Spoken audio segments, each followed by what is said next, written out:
అందరికీ నమస్కారం. నా పేరు కేశవిలత. నేను గైడ్ స్కూల్ ఆఫ్ ఫార్మసీలో సెకండ్ ఫార్మ్ ని చదువుతున్నాను. ఈ రోజు నేషనల్ డీవార్మింగ్ డే సందర్భంగా మనము చేతులు ఎలా కడుక్కోవాలి, ఎంతసేపు కడుక్కోవాలి అని తెలుసుకుందాం. డీవార్మింగ్ అంటే కడుపులో పురుగులు పట్టడం. ఇది ఎలా జరుగుతుంది? మనం బయట ఉన్నప్పుడు కానీ, బయట పదార్థాలు తిన్నప్పుడు కానీ, మట్టి ప్రదేశాల్లో ఉన్నప్పుడు కానీ ఆ పురుగులు మన చేతి మీద గుడ్లు పెడతాయి. అవి మనకు తెలియకుండా జరిగే ప్రక్రియ. ఇవి మనం తీసుకునే ఆహారంలో కానీ, నీరు తాగినప్పుడు కానీ ఇవి మన కడుపులోకి వెళ్ళిపోతాయి. ఇది ఎలా నివారించవచ్చు అంటే మనం శుభ్రమైన నీటితో నీటిగా చేతులు కడుక్కుంటే సరిపోతుంది. చేతులు కనీసం ఒక 20 సెకండ్ల పాటు మనం నీటిగా ఒక వేళ్ల మధ్యలో నుంచి ఇలా గోళ్ళ మధ్యలో నుంచి అలా ఒక 20 సెకండ్ల పాటు నీటిగా చేతులు కడుక్కోవడం వల్ల ఈ కడుపులో పురుగులు పట్టడం అనే ప్రక్రియని మనం చక్కగా నివారించవచ్చు. కానీ చాలా మంది తినేసిన తర్వాత కానీ ఇంకెప్పుడు చేతులు కడగరు. ఇది చాలా తప్పు. చేతులు తినే ముందు అండ్ తినే తర్వాత చేతులు కడుక్కోవాలి. అంతేకాకుండా మల విసర్జన చేసిన తర్వాత కూడా మనం చేతులు కడుక్కోవాలి. బయట నుంచి వచ్చిన తర్వాత కూడా మనం చేతులు కడుక్కోవాలి. ఈ విధంగా మనం పురుగులు పట్టడం అనేది నివారించవచ్చు. పురుగులు పట్టడం అనేది చిన్నపిల్లలకి ఎక్కువగా జరుగుతూ ఉంటుంది. ఎందుకంటే వాళ్ళు ఎక్కువగా మట్టిలోని బయట ఆడుకుంటూ ఉంటారు. వాళ్ళకి ఈ పురుగులు పట్టడం ఎలా నివారించవచ్చు అంటే చేతులు నీటిగా శుభ్రంగా కడుక్కుంటే సరిపోతుంది. కానీ వాళ్ళు చేతులు కడుక్కోవడానికి అస్సలు ఇష్టపడనే పడరు.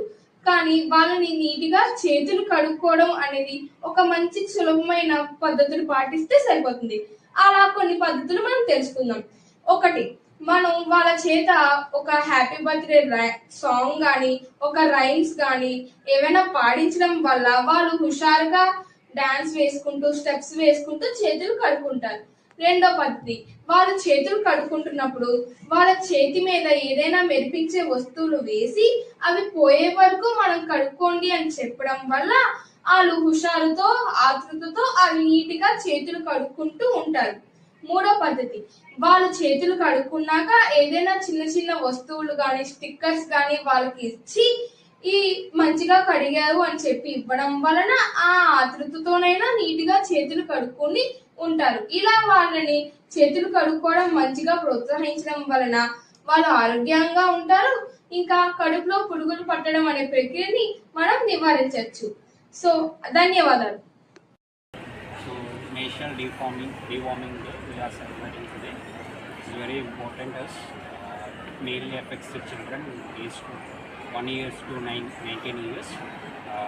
It causes malnutrition to the children and it causes anemia, and they affect on their physical growth, and it causes their mental ability. So in order to overcome that, our government is focusing on reducing element infection. So they promote some preventive measures. The first measure is that use our wash our hands after using toilets at least for 20 seconds, and drink proper purified water, and avoid contaminated food and avoid drinking of contaminated water, and use footwear while children are playing on soil or any ground.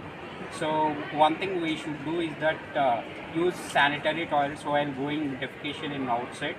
So these all are the precautions or preventive measures to avoid element infections, so that children can able to focus their learning and can able to have a nutritional growth, and they have a good focus on their education. So by this ways we can overcome helmet infections, and we build healthier and stronger nation. This is our motto, which is promoted by the central government, and same well it is promoted by our Andhra Pradesh.